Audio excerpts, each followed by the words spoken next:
joining us in studio, we have former House Speaker Paul Renner, who's running for the Republican nomination for governor. Paul, thank you so much for coming in. Really appreciate it. Ryan, great to be with you. So I want to start with what you think the top issue is that you would need to address if you were to become Florida's next governor. Well, I think there's two. One is a leadership question, and I think many people, like myself included, love the job our governor has done over the last 7 going on 8 years. And are we going to take a step backwards? People want someone with leadership experience who's delivered results and who they can trust to handle whatever comes their way. That's the leadership question. And then on policy, I think different people have different things that they prioritize. I think broadly, people are concerned about affordability, the cost of things, some of which government can help with, some of which we can't. But property tax, insurance, those kinds of things where costs have just gotten out of control. And a lot of it's driven by the fact that Washington, D.C. has borrowed and printed money in a very irresponsible way for decades. It's not a 1 year, 2 year problem, and that has really devalued with inflation, devalued what we carry in our pocket from our salaries and wages. And we've seen property taxes go up beyond wages. We've seen insurance that's gone up astronomically due to a lot of people moving into the state, due to those same inflationary factors, as well as runaway litigation. And so there are levers we can pull in government to fix it, and then there's some that we can't. But people are looking at leadership, and they're looking at who's going to solve tomorrow's problems. And I think you have to look at who solved the problems of yesterday. Real quick, on the leadership issue, are you saying that if Byron Donalds were to win the nomination and become governor, that would be a step back I'm not in leadership? Saying that. No, I think Byron and I we're all friends. Everybody that might get in the race we're friendly. I would say we're competitors, not adversaries. But I think it's a general question. The governor's done such a great job that people look and say, who's going to be as good as this governor, and leaning forward into the issues that he's leaned into. On the property insurance issue, you obviously, when you were Speaker of the House, focused heavily on litigation.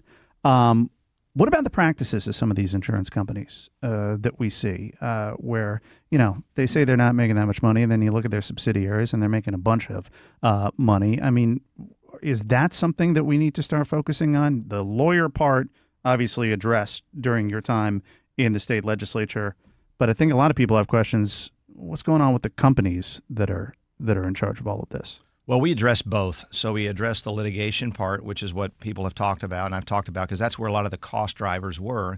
But insurance companies have to be as good at paying out claims as they are at taking premiums.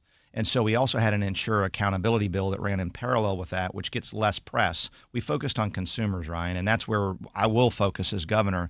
And so in that bill, we said, look, you have to make sure you're paying claims faster. You have to allow for greater flexibility, for example, using a video on your iPhone or your cell phone to film your house after a hurricane that can be uploaded that they can use, because what happens is they're short on adjusters. A hurricane comes in and there's enough adjusters for, a fraction of the people that have claims in a big hurricane. And so people are waiting. We said, no, we're not going to let them wait. We want them to be able to video the home and send it up and use that, allow that to be something that the insurers can use to process a claim.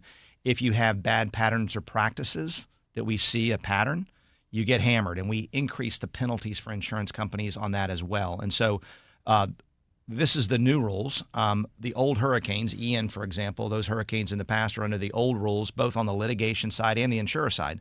So as we hope that we're in October, I don't want to say the word out loud, but we hope that the waters get cooler out there. But if we have another hurricane, we will, then we'll be under those new rules. And again, the focus as Speaker, along with my counterparts in the Senate, was on the consumer.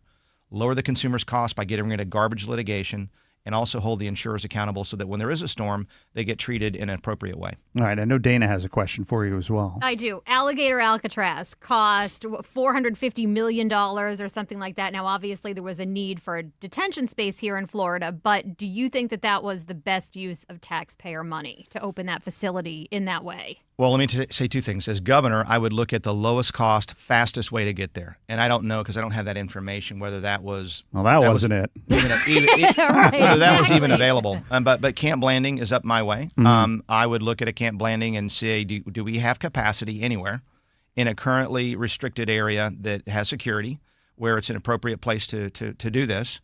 And I would do that.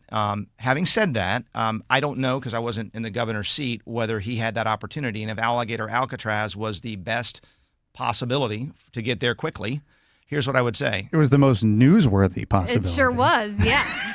If we're being honest. Yeah. Well, and look, so here's what I'll say on the second point is the cost of illegal immigration is far greater than the cost of Alligator Alcatraz. The cost of free education, the cost of free health care, the cost of gang violence in our communities, the cost of human trafficking in our communities, the cost on all these different levels, because the Democrats, prior to President Trump coming in, have let the border wide open. And frankly, Republicans didn't do a fantastic job at solving this. Our immigration system's been broken for decades. We've got to control the border. We've got to get back to some sense of normalcy, and then we've got to figure out what do we want to do with legal immigration. Part of the problem is, it takes 10 or 15 years to get through the legal process, and so it incentivizes people to sneak across and do it that way. And so it costs us far more than Alligator Alcatraz is my long answer to your short question. And so I would do it in the cheapest way possible that was appropriate.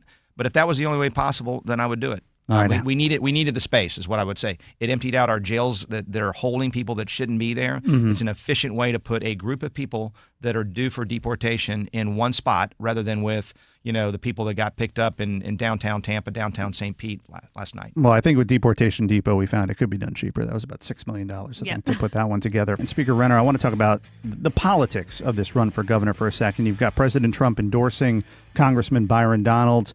And Governor DeSantis, who you worked with very closely when you were House Speaker, chose not to endorse you. In fact, kind of questioned your run for governor. What do you make of that? And where do you see yourself in terms of this Republican Party here in Florida, the lane that you're in?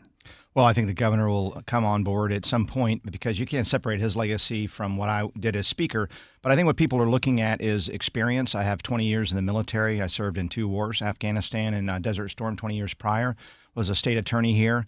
My whole life has been dedicated to fighting for the country, fighting for my state. And then, of course, as Speaker, we had 2 of the most conservative, consequential years that really built the free state of Florida that the governor campaigns on or talks about all the time. You did get a lot done in those. We got a lot done. Yeah. And so people want someone with experience who's delivered results to fix the problems of tomorrow. That's me. And they want someone that they can trust. And you can look at my life from the time I was 23, guiding a ship through mine-infested waters.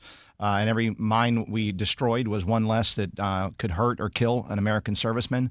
I've been in positions of trust, leadership under pressure, and that's exactly what I'll deliver as governor, and can be someone who can take us to the next level and continue the legacy of Governor DeSantis, but also partner with President Trump.